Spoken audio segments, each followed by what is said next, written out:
Guys, good morning. Ay, ito po yung guys ang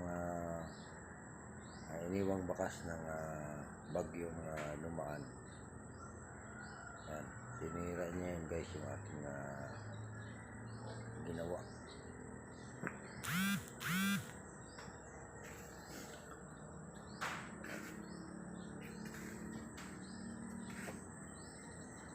Talagang itinupi yung yero sa itaas. Samahan niyo po guys at ito natin yung paligid. So guys, let's go.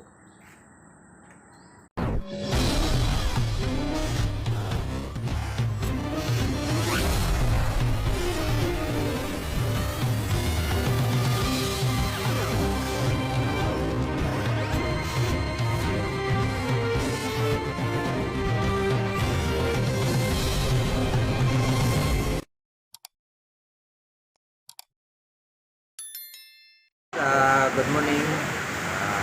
Manyo kami guys at ito matindi ang pininsala ng bagyo dito sa amin ngayon. Tinira niyo yung gawa ko guys. Nalakas ng hangin.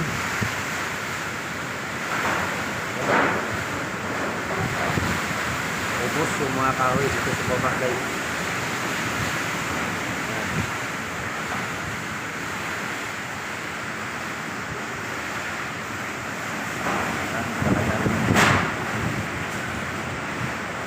Matindi ang pinsala ng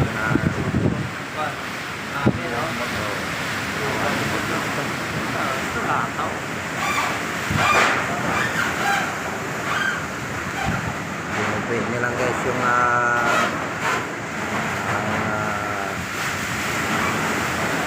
ating bubong guys. Tinupi lang sa hangin.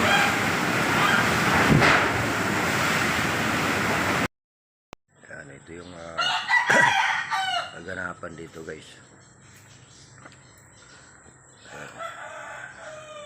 Sirang-sira guys, inangat nyo na pa itaas yan. Ang lakas na sobra ng hangin.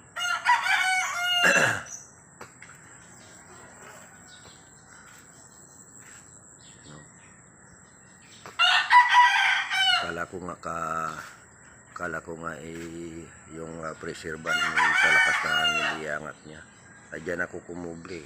Ano niya gilid. Tapos ito naman ang bubong dandahan niyang inangat dun sa itaas.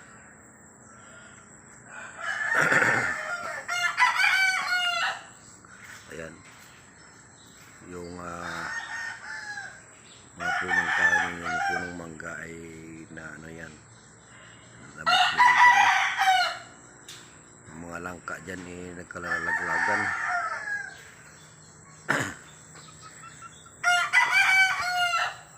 So guys, ang dito meron akong poste dito na ilagay, binunot lang ng hangin. Ayan, yung butas na yan. Tapos isinampay niyo dyan taas. Yun ang aking ginawang poste dito guys. Yun ang nangyari sa aking ginawa dati na tatrabahuin ko na naman ulit. Buti naman guys at itong sasakyan na ito dito nakaparking. Itong isang pressure ban yan siya nilagay, kaya yan guys. So, yung poste na yan hindi naman na bunot ng hangin yan, hindi niya naiangat. So ang nangyari, natupi siya dyan sa itaas, naipit yung pressure ng band. Yan, talagang sobrang lakas ng hangin. Yan,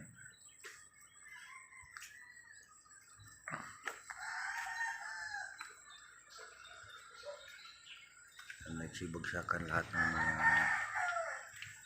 ng mga kahoy sa paligid. Itong mga cups na ito ay nagsiliparan din.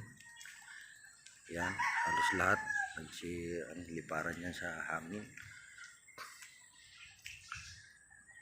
Yun guys, oh.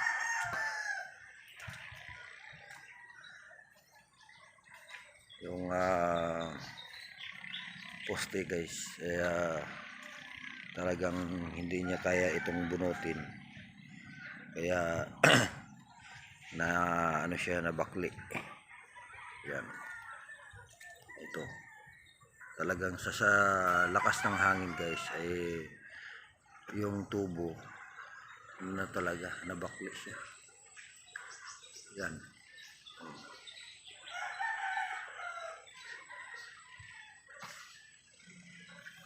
ganyan ang ano niya ngayon, ang kalagayan namin dito.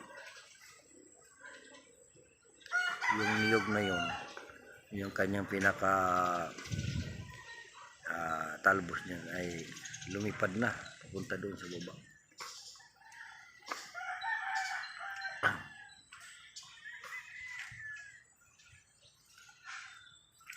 Yan, dito sa sobrang lakas ng hangin talaga, mula sa lupa ng ano siya paitaas. Guys, yung isang niyog dito ay natumba. Meron pa naman natirang niyog guys. Tapos yung baboy naman dito guys, ay ang bubong niya ay baklas lahat, inlipad sa baba. So ngayon, itingnan nyo guys yung sitwasyon ng baboy. May baboy dito, 5 piraso na lang to. Yan, bagsak na yung kanyang bahay. Ayan guys, katulog yung ating baboy guys, nakatulog. Ang ginawa ko dyan ay nilagyan na lang muna siya ng temporary bubong para maka ano naman sila, safety naman sila. Yan, sarap ng tulog nila.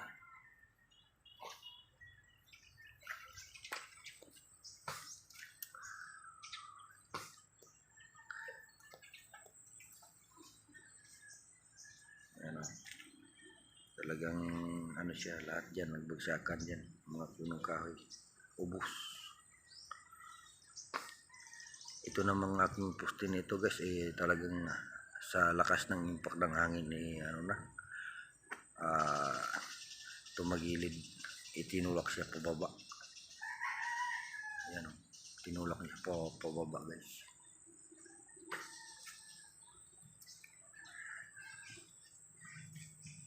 Buti naman at kahit pa paano hindi naman yun dama yung generator na aking isinit up dito sa tagiliran. Pero yung ano ngayon, lahat na power supply ay puto lahat lang guys. Yan, nabagsakan talaga ng mga puno yan.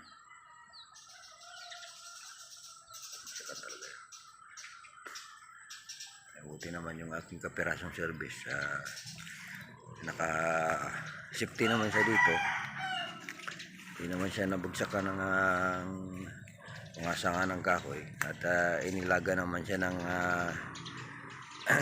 puno ng saging. Yan, si kuya dito guys, yung caretaker dito, sirang-sira din yun ng kanyang bahay. Sabi ko nga sa kanya kagabi na dito siya muna matulog sa tinutulugan ko, kasi baklas na yung bubong niyan guys nilipad na yung kanyang kusina dyan, tsaka yung pinakagrahe ng tricycle ay nabagsakan ng niyog.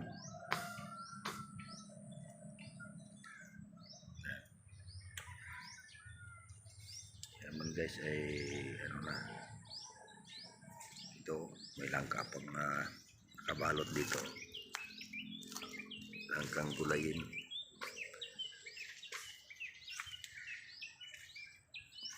Yan, medyo matagal-tagal ko naman itong bububuhin guys. Hindi dito kasi madaling trabaho ito. Malaki talagang binsala na iniwan ng bagyo.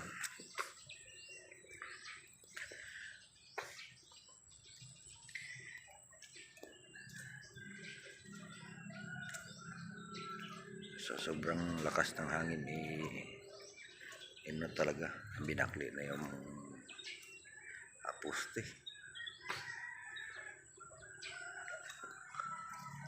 Ayan, sirang-sira talaga.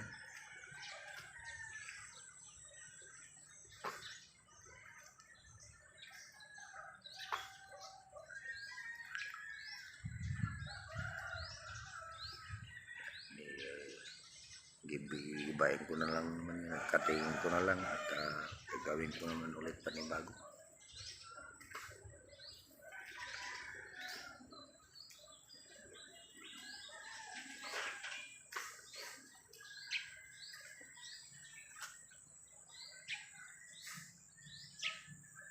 Buti nga't ay hindi yung aking kubo-kubo dyan ay hindi nadaganan ng malaking puno ng kahoy. Umiwas yung kahoy. Tinirahan niya ako kahit kapirasong magiging tulugan ko.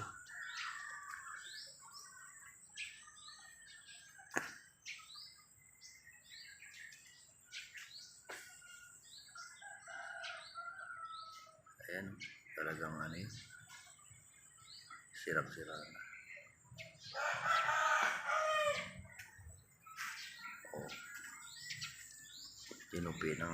Tinupi ng husto. Hindi naman niya kayang ilipad yung yero lahat. Ang ginawa naman itinupi.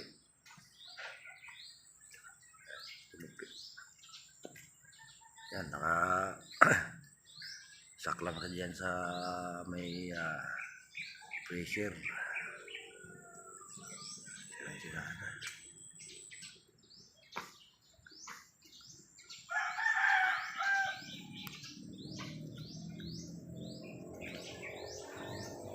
Hindi naman talagang inasahan na mangyayari. Pero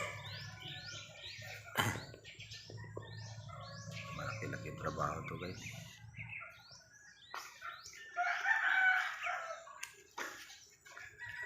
So hanggang dito lang muna tayo guys. Maraming salamat sa inyong mga patuloy na panonood sa aking mga content.